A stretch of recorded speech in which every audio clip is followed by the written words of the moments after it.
모세에게 주신 하나님의 말씀은 출애굽기 7장 14에서 25절입니다. 여호와께서 모세에게 이르시되 바로의 마음이 완강하여 백성 보내기를 거절하는도다. 아침에 너는 바로에게로 가라. 보라, 그가 물 있는 곳으로 나오리니 너는 나일 강가에 서서 그를 맞으며 그 뱀 되었던 지팡이를 손에 잡고 그에게 이르기를 히브리 사람의 하나님 여호와께서 나를 왕에게 보내어 이르시되 내 백성을 보내라. 그러면 그들이 광야에서 나를 섬길 것이니라 하였으나 이제까지 내가 듣지 아니하도다. 여호와가 이같이 이르노니 내가 이로 말미암아 나를 여호와인 줄 알리라.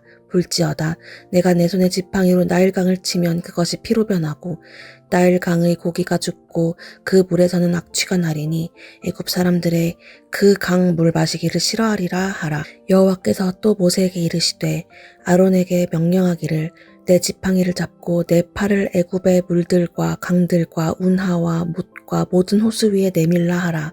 그것들이 피가 되리니 애굽 온 땅과 나무 그릇과 돌그릇 안에 모두 피가 있으리라.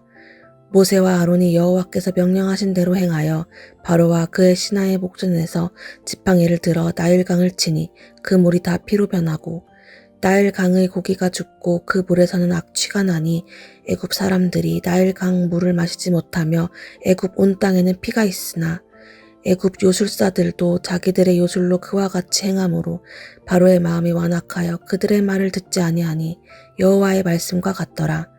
바로가 돌이켜 궁으로 들어가고 그 일에 관심을 가지지도 아니하였고 애굽 사람들은 나일강 물을 마실 수 없으므로 나일 강가를 두루 파서 마실 물을 구하였더라.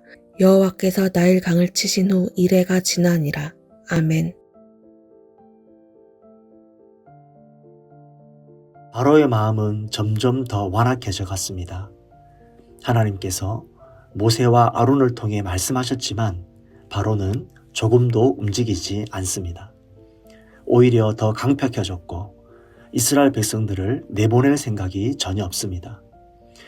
그런데 이 모습이 어쩌면 오늘 우리가 살아가는 세상의 모습과도 너무나 닮아 있는 것 같습니다. 복음을 전하려 해도 쉽지 않고 말씀을 전해도 도무지 받아들이지 않습니다.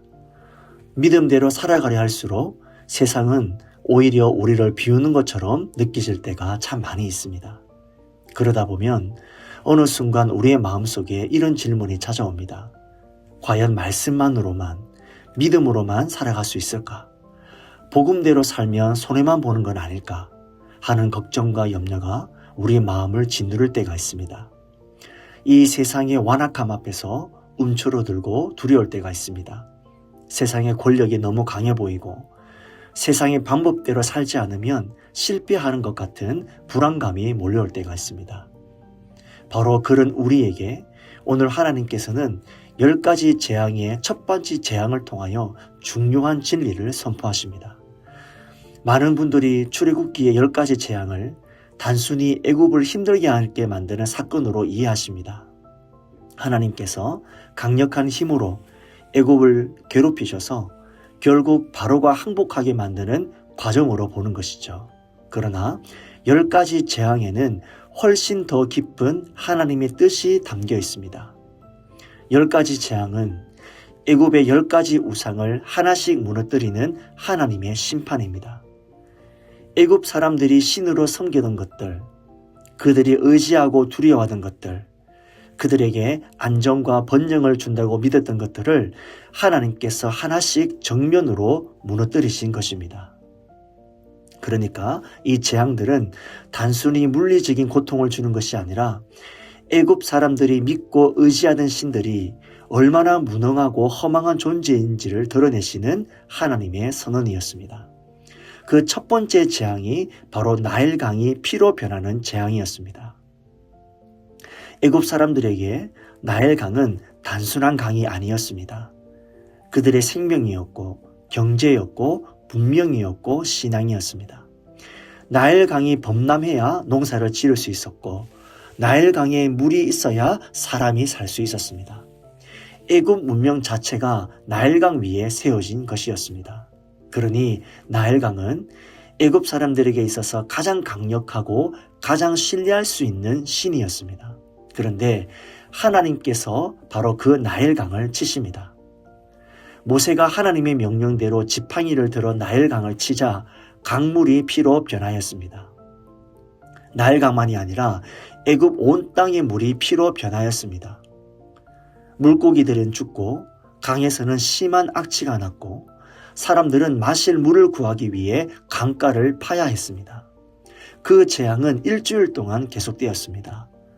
그 결과가 어떠하였습니까?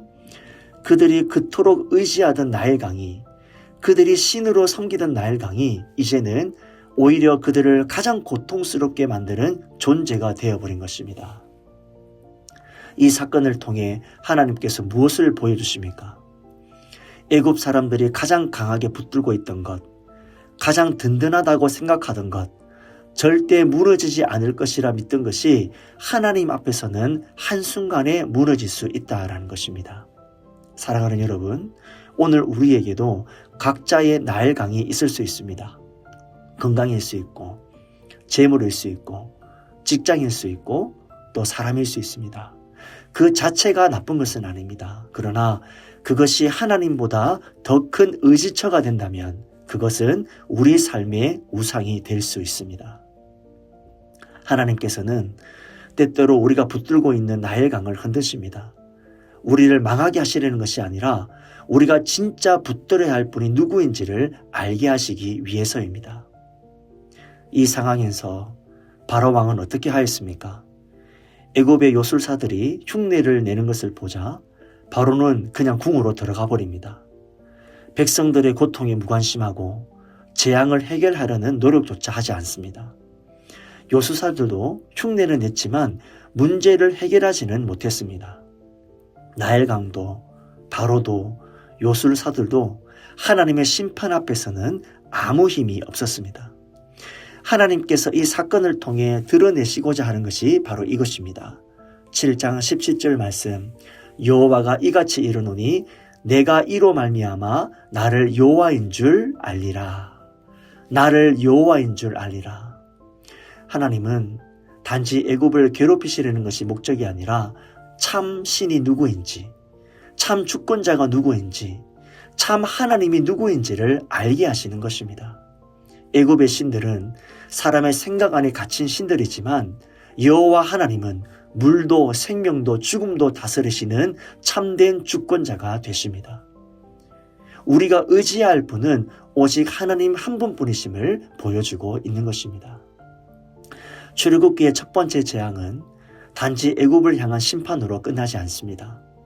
이 물과 피의 이야기는 성경 전체를 관통하는 중요한 주제가 되는데요. 구약에서 시작된 이 이야기는 신약에서 더욱 깊은 의미로 완성됩니다. 구약에서 물이 피로 변한 것은 심판과 죽음을 상징했습니다. 그런데 신약에서 놀라운 반전이 일어납니다. 요한복음 19장을 보시면 예수님께서 십자가의 상에서 창에 찔리실 때 옆구리에서 물과 피가 흘러나왔다라고 기록되어 있습니다. 구약에서 물이 피로 변한 것은 재앙과 죽음의 상징이었지만 예수님의 옆구리에서 흘러나온 물과 피는 생명과 구원의 상징으로 완전히 그 의미가 바뀌었습니다. 예수님 안에서의 피는 심판이 아닌 용서로, 죽음이 아닌 생명으로 그 의미가 새롭게 완성되었습니다. 예수님의 그 십자가의 죽음이 우리를 완전한 생명으로 초대하는 놀라운 은혜로 나타내고 있는 것입니다. 예수님께서는 요한복음 7장 37절에서 이렇게 말씀하셨습니다.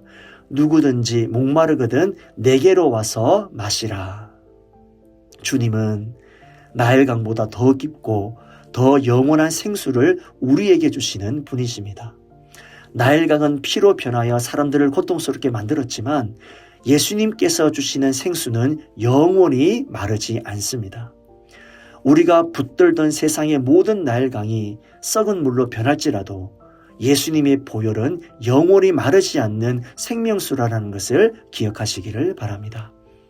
사랑하는 성도님 여러분, 오늘 우리 삶 가운데 흔들리는 것이 무엇입니까? 두렵고 막막한 현실이 있습니까? 그렇다면 눈에 보이는 현실만 보지 마시고 그 너머에 계신 하나님을 바라보시기를 바랍니다. 나일강 너머에 계신 하나님, 세상의 권세 너머에 계신 하나님, 우리의 상황 너머에서 지금도 일하시는 그 하나님을 바라보시고 하나님만을 붙드시고 하나님만을 의지하시기를 바랍니다. 세상의 나일강이 피로 변할지라도 예수 그리스도의 보혈은 여전히 우리를 살립니다. 세상의 의지처가 무너질지라도 하나님은 여전히 우리의 참된 소망이 되십니다. 오늘도 그 하나님을 바라보며 믿음으로 하루를 살아가시는 저와 여러분들 모두가 되시기를 주님의 이름으로 축원드립니다.